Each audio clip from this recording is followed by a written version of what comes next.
8:23, we're back. Recycling is the name of the game. Stephen Morgan joining us from ElectroRecycle. Quite the items you have here on the desk. And why is it important when we look at electronics to pay attention to recycling versus just throwing it in the trash? Well, some of this stuff is like the forgotten recyclables, the things that you wouldn't really think of when you're thinking about going to the recycling depot. It's the stuff like your hair straighteners or your blow dryers that people might still be putting in the garbage, but they should know it's free to recycle at over 200 locations around BC. Because this is the kind of stuff that ends up in the landfills, and that's a big problem. Yeah, it does. Unfortunately, people are still putting this kind of stuff in their garbage. They might not forget to recycle their TV, but when it comes to their kettle breaking, we're hoping that people do think about the recycling depots, and there's 64 in the Lower Mainland, and so you'd be surprised about how many there are. They're all over the place, and they're pretty easy to use, right? Okay, so you have plenty of examples for us. Let's start with the toaster of how you break this thing down and get the recycling going. Yeah, this is great. So we wanted to show you guys what kind of stuff could be in a toaster, because you don't think much about it, right? You've got your toaster here. When you buy it, it might not be too expensive, and so when it breaks, you're probably not too surprised. But it really can be a big difference when you're recycling something like this. So if you go over here, I can show you the inside of this. Take a look here. Okay. So we've already done some of the work here. You can take the cord off. You can flip it over.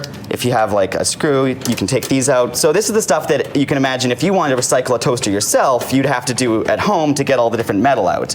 But inside, there's so much different materials, and it's not just the metal, there's also all the plastic. Something we hear a lot is that people think that if it's a plastic item like the iron that we've got over there or the kettle, that it wouldn't be recyclable, but obviously, just like a water bottle, this plastic is recyclable as long as you're taking it to the depot. So maybe I can get you over here and you can pull this thing apart. Okay. This is a good visual. So take a look on the inside of this guy. You can hold that up for the camera. Lots going on in here. Yeah, there's lots going on in there. There's a lot more to it. And so this one we've gone a little bit further, and through the magic of television, we're able to show you guys what it would look like if it was all apart. So in here we have all the different pieces of a 4-bagel toaster. I would have been at this point at like 2 minutes. Oh yeah, I'm sure you would have been quick, but you know, it's a quick segment. Beforehand, though. Exactly. So we took this apart at an event actually, just as a visual to show some of the kids that were there what's inside a toaster. We do all sorts of events and roundups all over the province. So as you can see in here, it is quite a mess of stuff. So you guys take care of all this. Now, what are some of the common misconceptions as I look at the toaster and I look at these items, common misconceptions when it comes to items and recycling? Well, people sometimes think that if it goes in the blue bin, it'll probably get recycled, but the blue bin's for single material items, so stuff like water bottles, whereas this takes a little bit more expertise to be able to take apart. But in the end, if you're bringing it to the recycling depot, everything in it is going to be recycled. In here you can see the lonely little motherboard of a toaster, probably dreamed of being a computer, but instead it ended up in a toaster, and we want to make sure that everything in there, like the tin, nickel, copper, even the wires, is all getting recycled. What about the notion of just looking at an item and say, okay, if there's electricity involved, is it fair to say it can be recycled? Basically, at events, I love to say to people, if you can pick it up and it plugs in or takes a battery, it's got to be recyclable.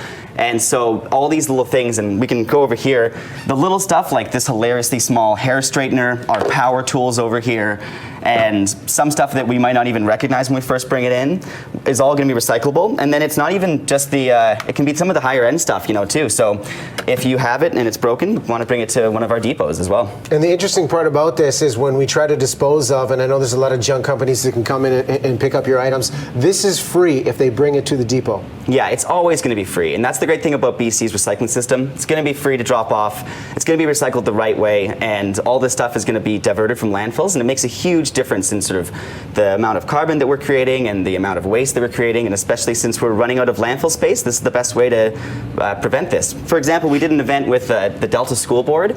In that event, the kids at these Delta schools diverted 1,900 kilograms of small appliances, which is the equivalent of 150,000 aluminum cans. Massive change here. Can you imagine doing a bottle drive and getting 150,000 aluminum cans? It makes a big difference like that. So we're trying to promote this kind of stuff, and if you're thinking about recycling and you have something like a water flosser or some of the stranger things that we end up getting at events, you can still recycle it.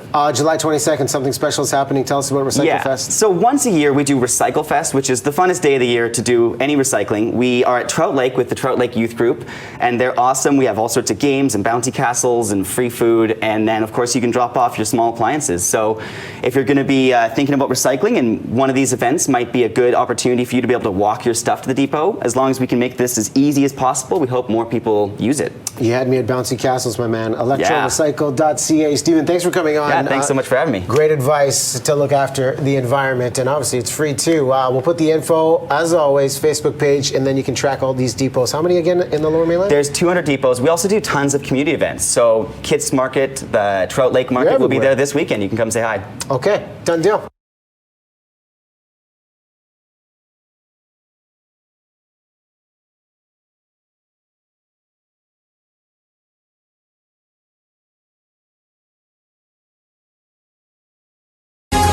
It's 8:41 live shot this morning.